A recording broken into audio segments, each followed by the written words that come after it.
Punjab assembly में governor Punjab Baligur Rahman के इक़दामात के खिलाफ करारदाद कसरत राय से मंजूर कर ली गई। सूबाई वजीर मियां असलम इकबाल ने ऐवान में गवर्नर पंजाब के इक़दामात के खिलाफ करारदाद पेश की। अपोजिशन अरकान गवर्नर पंजाब के खिलाफ करारदाद से पहले ऐवान से वॉकआउट कर गयी। करारदाद के मतन के मुताबिक ऐवान चौधरी परवेज इलाही पर एतमाद का इजहार और स्पीकर की रूलिंग की तौसीक करता है। मतन के मुताबिक गवर्नर ने 22 दिसंबर को वजीर आला और काबीना के खिलाफ इख्तियारात से तजावुज करके हुकूमत को गैर मुस्तहकम करने की कोशिश की।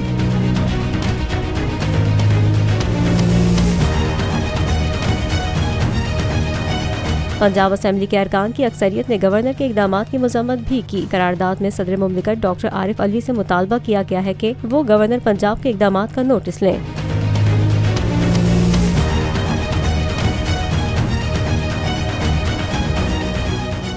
हकीकी आजादी की जंग में बोल भी कप्तान के हम कदम। इलेक्शन कराओ मुल्क बचाओ की लाइव ट्रांसमिशन दिखाई लम्हा बलम्हा सूरत हाल। रील और रेटिंग में भी बोल न्यूज रहा नंबर 1। सब्सक्राइब करें और बेल दबाएं ताकि कोई खबर रह न जाए।